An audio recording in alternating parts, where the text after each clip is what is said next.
अशा पद्धतीची भूमिका मध्यंतरी नरेंद्र मोदींनी सुद्धा दिल्लीमध्ये मांडली। या देशातले अनेक हिंदू जे आहेत हिंदू धर्माचे लोक बौद्ध विचाराला मानतात। 2500 वर्षापूर्वी सम्राट अशोकाच्या नंतर हा सगळा देश बौद्धमय होता। नालंदा युनिव्हर्सिटी जी आहे युनिव्हर्सिटी बिहारमध्ये बोधगयापासून 40-50 किलोमीटरवरती आहे आणि दुसरी बौद्ध युनिव्हर्सिटी पाकिस्तानमध्ये रावळपिंडीपासून 30 किलोमीटरवरती तक्षशिला युनिव्हर्सिटी आहे। मला पाकिस्तानला जाण्याची संधी मिळाली। तक्षशिला युनिव्हर्सिटी पाहण्यासाठी मी त्या ठिकाणी गेलो होतो आणि पाकिस्तान सरकारच्या वतीनं पुरातत्व खात्याच्या वतीने त्याची देखभाल करण्यात येते। पाकिस्तानमध्ये सुद्धा बौद्ध धर्म होता। 11व्या शताब्दीमध्ये पाकिस्तानमध्ये इस्लाम धर्म आला। त्याच्या अगोदर सगळा आशिया खंड भारत देश सगळा बौद्धमय होता। बुद्धाचं तत्वज्ञान विज्ञानावर आधारलेलं तत्वज्ञान, समतेवर मानवतेवर आधारलेलं तत्वज्ञान, प्रज्ञाशील करुणेचा विचार देणारं तत्वज्ञान, बहुजन हिताय बहुजन सुखायची भूमिका मांडणारा डेमोक्रेटिक असणारा अशा पद्धतीचा धम्म आपल्या भारतीय संविधानामध्ये 1 मॅन 1 व्होट 1 व्हॅल्यू, एका माणसाच्या मताला एकच किंमत, तो राष्ट्रपती असेल, प्रधानमंत्री असतील, मंत्री असतील, खासदार असतील, आमदार असतील किंवा आम आदमी असेल, सगळ्यांच्या मताला एकच किंमत अशी भूमिका मांडली। आणि बौद्ध धर्माच्या काळामध्ये भिक्खूंमध्ये प्रवास व्हायचा। ज्या पद्धतीने रिपब्लिकन पक्षाच्या नेत्यांमध्ये वाद होतो, रिपब्लिकन पक्षाच्या नेत्यांमधला वाद काही मिटत नाही। तथागतांनी सांगितलं की बहुमताचा जो निर्णय असेल तो निर्णय मान्य करून पुढे जायचं। प्रत्येकाला मत मांडण्याचा अधिकार आहे, पण पुढचा जो निर्णय आहे तो एक मताने घ्यायचा अशा पद्धतीची स्ट्रॅटेजी, डेमोक्रेटिक स्ट्रॅटेजी बौद्ध धर्माच्या काळामध्ये आली। आम्हाला अमेरिकेने डेमोक्रेसी शिकवण्याची आवश्यकता नाही, जर्मनीने फ्रान्सने शिकवण्याची आवश्यकता नाही। 2500 वर्षापूर्वी डेमोक्रेसीचा जन्म भारतामध्ये झालेला आहे। विश्व शांतीचा जन्म भारतामध्ये झालेला आहे। गौतम बुद्धांचा जो धम्म आहे तो धम्म अनेक देशामध्ये 70-80 देशामध्ये जाऊन पोहोचलेला आहे। परवा 22 तारखेला मी बोधगयामध्ये होतो आणि त्या ठिकाणी महाबोधी महाविहार हे आमच्या ताब्यात द्या यासाठी सातत्याने आंदोलन चालू आहे। मध्यंतरी विनाचार्य आदरणीय भंते जे आहेत त्यांच्या नेतृत्वाखाली जंतर मंतरला दिल्लीमध्ये अनेक लोक, हजारोच्या संख्येने लोक आले होते।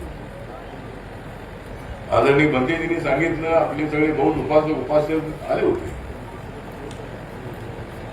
आणि त्या ठिकाणी आपली सगळ्यांची मागणी हीच आहे की जो महाबोधी महाविहार हे भंते श्रीलंकेचे अनागरिक होते, त्यांनी त्या ठिकाणी जाऊन ज्या ठिकाणी बोधिवृक्ष होता त्या ठिकाणी ते मंदिर बांधलेलं आहे, महाबोधी महाविहार। पण नंतरच्या काळामध्ये 1949 मध्ये बिहारच्या असेंब्लीने देशाला स्वातंत्र्य मिळाल्याच्या नंतर आणि बाबासाहेब आंबेडकरांनी संविधान 26 जानेवारी 1949 ला राजेंद्र प्रसाद पंडित जवाहरलाल नेहरू यांना दिलं। त्यानंतर 2 महिन्यांनी हे संविधान लागू झालेलं आहे 26 जानेवारी 1950 ला। त्याच्या अगोदरचा कायदा आहे, हा जो ऍक्ट आहे हा ऍक्ट 1949 चा आहे आणि त्याच्यामध्ये 4 बौद्ध 4 हिंदू आणि कलेक्टर हिंदू असेल तर त्याचा अध्यक्ष अशा पद्धतीची तरतूद त्या कायद्यामध्ये आहे। आपल्या सगळ्यांची मागणी एवढीच आहे की हे महाबोधी महाविहार आमच्या आपल्याच ताब्यात आहे, ताब्यात द्या म्हणण्यापेक्षा जो ट्रस्ट आहे त्या ट्रस्ट मधले सगळे मेंबर आमचे बुद्धिस्ट असले पाहिजे। तुमच्या धर्माच्या ट्रस्ट मध्ये जर आम्ही नाही तर आमच्या ट्रस्ट मध्ये तुम्ही कशासाठी? आणि आम्ही एवढंच सांगतो की हमारे अंगण में तुम्हाला क्या काम आहे। तर सांगा तुमचं एवढाच आहे की आमचा काय हिंदू धर्म, आम्ही अगोदर हिंदूच होतो हिंदू धर्मामध्ये आम्हाला न्याय मिळत नाही, आम्हाला वेशीच्या बाहेर टाकलेला आहे, आम्हाला अनटचेबल समजलेलं आहे. आणि म्हणून बाबासाहेब आंबेडकरांनी समतेवर आधारलेला बौद्ध धर्म घेण्याची भूमिका घेतली. आणि 14 ऑक्टोबर 1956 बाबासाहेब आंबेडकरांच्या उपस्थितीमध्ये लाखो अनुयायांनी बौद्ध धर्माची दीक्षा घेतली. दुसरी दीक्षा 16 डिसेंबर 1956 बाबासाहेबांनी रेसकोर्स मैदानावर ठरवली होती. मुंबईच्या रेसकोर्स मैदानावर. मुंबई, कोकण, पश्चिम महाराष्ट्र, उत्तर महाराष्ट्र, तिकडे कर्नाटक आहे, आंध्र प्रदेश आहे, या ठिकाणच्या लोकांना जवळ पडावं म्हणून मुंबईची तारीख ठरवली होती. पण 6 डिसेंबर 1956 बाबासाहेबांचं महापरिनिर्वाण झालेलं असल्यामुळं ती दंपतींना झाली नव्हती.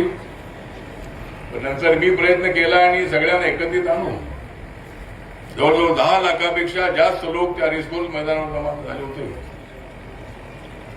आणि देशाच्या अनेक राज्यातून, महाराष्ट्राच्या अनेक जिल्ह्यातून मोठ्या संख्येने लोक त्या ठिकाणी आले होते.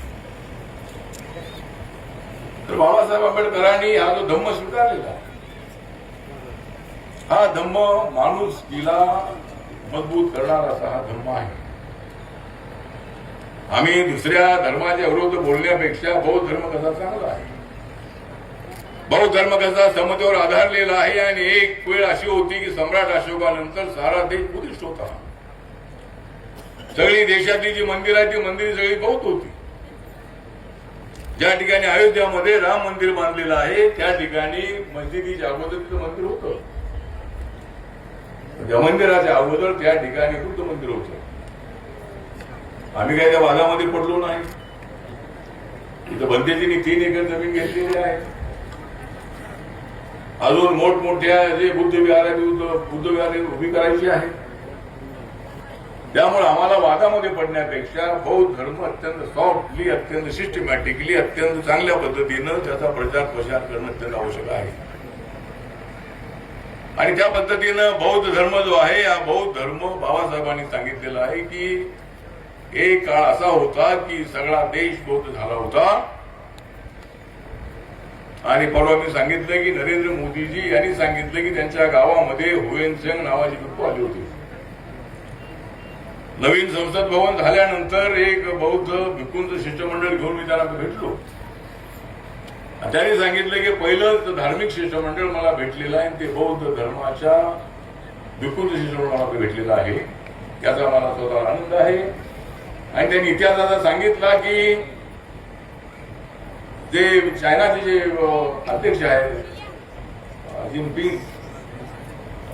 जिनपिंगजी, तर त्यावेळेला भारताचे चायना संबंध अत्यंत चांगले होते. आणि नरेंद्र मोदीजी पंतप्रधान झाल्यानंतर त्यांनी त्यांना फोन करून सांगितलं की मोदीजी आपण फार नशीबवान आहात. का तर हुएन नावाचे चायनाचे भिक्खू त्या ठिकाणी आले होते. चायना देश सगळा बुद्धिस्ट होता. जपान बुद्धिस्ट आहे, व्हिएतनाम आहे, कंबोडिया आहे, थायलंड आहे, श्रीलंका आहे, अशा अनेक देशामध्ये, सिंगापूर आहे, लाओस आहे, अनेक देशामध्ये बौद्ध धर्म जाऊन पोचलेला आहे. तर त्यांनी सांगितलं की मला चायनाच्या अध्यक्षांनी सांगितले तुम्ही फार नशीबवान आहात. का तर हुएन नावाचे भिक्खू तुमच्या गावात आले होते. त्या ठिकाणी जवळजवळ 10,000 भिक्खूंना ट्रेनिंग देण्याचं सेंटर होतं. वडनगर नावाचं मेहसाणा जिल्ह्यामध्ये त्यांचं गाव आहे. आणि त्यांनी हा इतिहास सांगितला की ते हुएन भिक्खू तिथून काही वर्षानंतर ते चायनामध्ये आले. आणि चायनामध्ये ते माझ्या गावामध्ये काही वर्ष राहिले. आणि माझ्या गावामध्ये त्यांचा मृत्यू झालेला आहे. त्यामुळे आपण चायनामध्ये आल्यानंतर नक्की तुम्ही माझ्या गावाला या.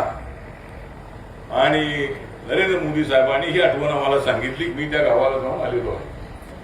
त्यामुळं माझ्या त्या ठिकाणी बौद्ध धर्माच्या अनेक वस्तूंचं त्या ठिकाणी म्युझियम आहे त्यांच्या गावामध्ये. तर ठीक आहे, तर आपल्या सगळ्यांना मिळून आपल्याला बौद्ध धर्म वाढवायचा आहे. बाबासाहेब आंबेडकरांनी जबाबदारी आपल्यावर सोपवलेली आहे. आणि आपण सगळेजण सकाळपासून या ठिकाणी आहात. आपल्या गायकवाड मॅडमची गीता पण ऐकलेली आहे. बौद्ध भिक्खूंचं प्रवचन आपण ऐकलेलं आहे. अभिमन्यू पवार यांचं भाषण ऐकलेलं आहे. आणि त्यांच्याकडून त्यांनी 14-15 कोटी रुपये जे आहे ते मुख्यमंत्र्यांच्याकडून ते आणणार आहे. अजून कमी पडले तर मला तुम्ही सांगा. आणि आपल्याला अत्यंत चांगल्या पद्धतीची मोठी जबाबदारी आपल्याला उचलायची आहे.